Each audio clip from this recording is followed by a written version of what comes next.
All right, you guys, so just wanted to get you up another video here. Some of my favorite bikes ever produced for this year from Harley Davidson. We have the El Diablo. It's the Lowrider ST. We have model 1313 here. So 1313 out of 1500. That's a pretty cool number. Just wanted to get this up to kind of show you guys. We have an extensive array of STs here in the store. So all kinds of different models. This happens to be my favorite motorcycle ever produced for this current period that they're going through here. 117 engine on this bike, dual disc front brakes on this motorcycle. The paint is all done by Gunslinger, so you have custom hand painted pinstriping on this motorcycle.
You have the horns on the Harley Davidson logo itself on the tank. You have the custom paint on the saddle bags. This bike is 100% premium. It's coming with the Rockford Fosgate speakers. They come standard on this model. So they are on this bike. They're extremely loud. You will have no problem hearing your music 80 mile an hour and above on the highway with a full face helmet. These speakers are absolutely amazing.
I probably should have waited until they came out with these models, but as you guys know, you never know what Harley Davidson is going to do. You never know what kind of bikes they're going to produce this year or next year. It always changes.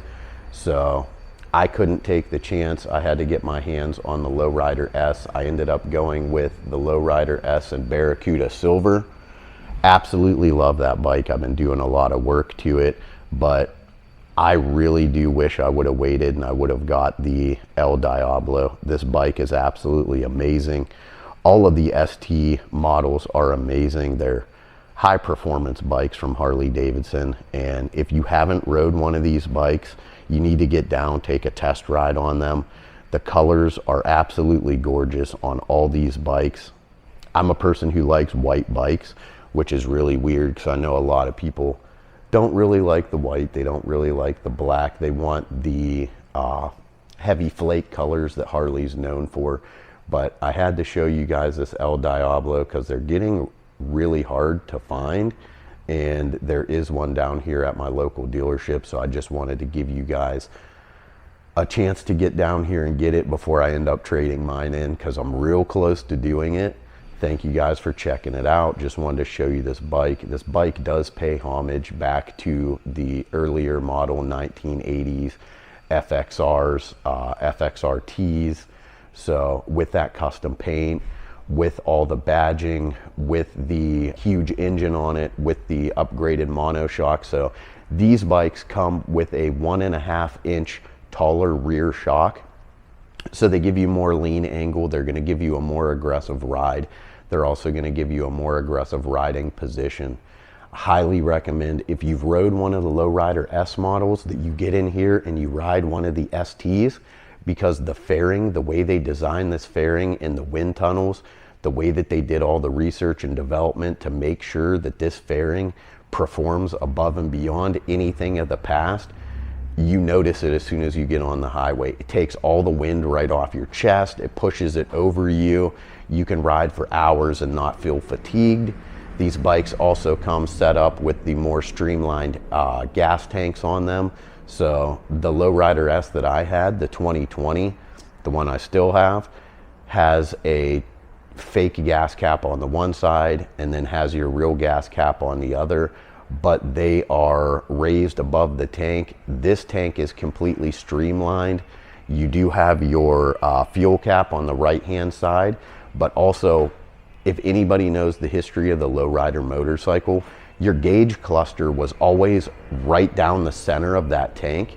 You had your trim, and then you had a big cluster right there in the middle. And a lot of people didn't like that. A lot of people were complaining about needing to look down to see their speedometer on the newer models of the Lowriders. They didn't like that. So what Harley Davidson did was they put it up on your handlebars. So now you have the same control that you had on the Street Bob, which is a small screen which integrates all of your gauges into one screen. Absolutely amazing. I love it. I think that it was a huge upgrade for Harley Davidson, and I think a lot of people are really satisfied with that. So they did answer to that call. A lot of people didn't like it. They changed it. So Harley Davidson is listening to what the people are saying, and they're coming out with these ultra premium motorcycles. And I can't say enough about it. You need to see one of these in person. If you have not seen one of the El Diablos yet, you need to get down here and check it out. So out of all the Lowrider S and ST models that they've been coming out with, and the different colors, this one's my absolute favorite. So like I was telling you guys, all the pinstriping on here is all hand done. It's all custom paint through Gunslinger. The way that this bike fades in color is absolutely amazing, from dark red to light red. You have all kinds of flake in this paint. It can only really be enjoyed if you see this bike out in the sun. You do have all. This one is model 1313 of 1500. You have the audio included with this bike. 117 engine. This bike is absolutely gorgeous. All the detail in this paint. This is one of the Icon line motorcycles. They only had one before this Icon series, which was the Revival, which was that Electroglide. We also have a Lowrider S in here in white sand pearl. We also got one in black. These are brand new 23s. Also have an ST in the white sand pearl back here. This is my favorite model, so it's paying tribute back to the FXRT models from the 80s. It's giving you the hard bags, it's giving you the front fairing, so you do have that aggressive sport touring setup on the bike. If you guys are interested, if you are in the market, if you're looking for a new motorcycle, get down here to Newcastle Harley Davidson. Tell them you're looking for Tanner. He'll be able to hook you guys up. But yeah, I just wanted to let you guys know, ever since they came out with this El Diablo, I've been addicted to this bike.